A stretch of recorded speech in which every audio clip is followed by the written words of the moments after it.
Dana PIP dan biaya perawatan sekolah diduga dijadikan ajang korupsi yang terjadi SMPN 2 Cimas, Kecamatan Cimas, Kabupaten Sukabumi, Provinsi Jawa Barat.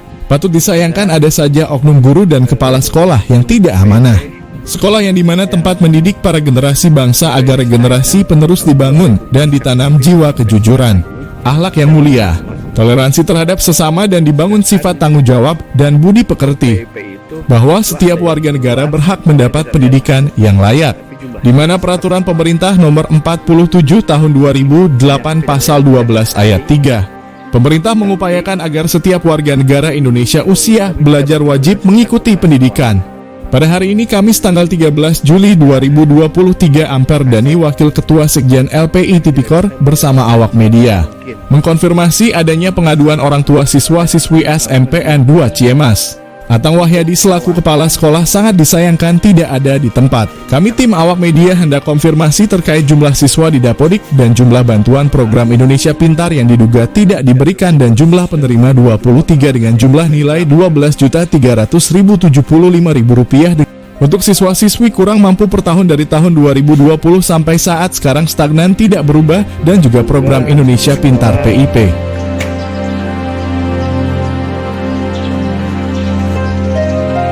Banyak yang bolong-bolong, padahal dalam dana BOS ada anggaran untuk perawatan, tapi sekolah ini sepertinya tidak terawat sama sekali. Kita mengecek ke sekolah, ke ruangan kelas seperti ini, bangku-bangku yang sudah tidak layak, atap-atap sudah pada bolong.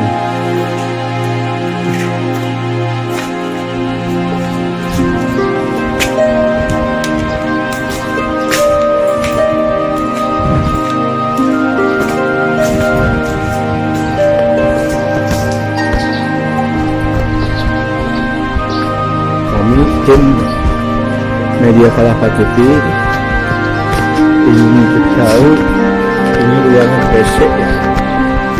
Di ruangan PC tersebut kita lihat sudah terawat dan tidak terpakai.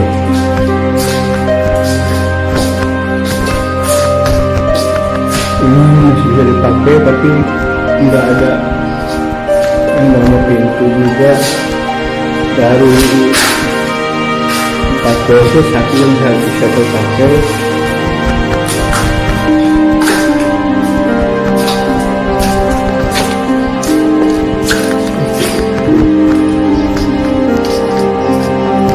Ini ruangan kaca udah pada pecah, ditutupi oleh bambu-bambu seperti itu.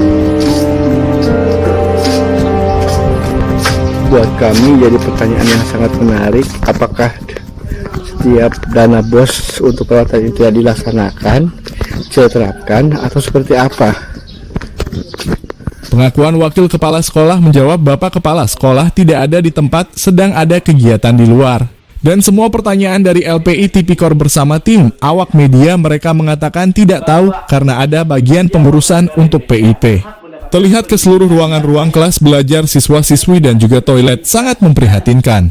Ada ruangan kelas yang sudah tidak dipakai karena tidak dirawat dan ruangan belajar sebagian sudah tidak ada pintu kaca bolong-bolong. Ketika Wakasek dikonfirmasi anggaran perawatan, dia bungkam tidak menjawab. Yang ada dia terus-menerus tidak berhenti komunikasi via telepon dengan Atang selaku kepala sekolah. Dengan pun pihak Wakasek, sekalipun masyarakat kecil yang tidak tahu apa-apa, yang tidak tahu itu harus mengetahui karena pemerintah itu kan sudah melahirkan Undang-Undang Nomor 14 Tahun 2008, di situ harus ada keterbukaan publik. Betul, satu itu. Pak. Yang kedua, ketika saya datang ke sana, papan informasi pun juga tidak ada, Pak. Itu yang paling ngeri. Gitu. Jangan-jangan PIP perawatan itu jangan-jangan diajarkan bisnis lah, katakan seperti itu. Karena yang namanya PIP, Pak, itu sebetulnya sangat riskan, Pak. Konsekuensinya itu dibui, Pak, pidana muri, Pak, apalagi tidak dibagikan. Gitu. Sekalipun beliau dia itu mengadakan kebijakan, gitu, Pak, ya, misalkan dikembangkan. Itu kan di situ di dalam di dalam data saya juga punya data, itu kan yang mendapat 22 orang. Nah, ketika saya menanyakan sama Wakasek itu tidak tahu, Pak. Itu yang paling ngerinya, itu takutnya tidak dibagikan Pak. Satu itu. Yang kedua mengenai soal perawatan Pak.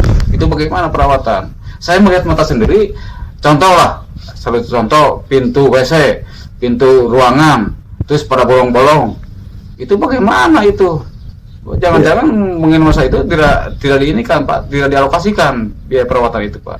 Ya kalau dilihat itu kan jelas nggak ada fakta di lapangan, nggak ada itu, nggak ada. Ya mungkin tidak tidak dialokasikan Pak seperti itu. Tidak dialokasikan Pak. Ya, saya mau bikin laporan Pak, jujur saya mau dilaporkan sama pihak kejaksaan. Ataupun sama ini ya, sementara lah mau lapor dulu sama Tipikor Pak ya, Polres. Nah ketika misalkan nggak ada tanggapan dari Tipikor Polres mau kejaksaan, ketika nggak ada tindakan dari kejaksaan ini, saya mau langsung ke Kejati Pak. Kameraman Gunawan dan reporter Palapa TV Rian Sapta Nurdiansyah SE melaporkan.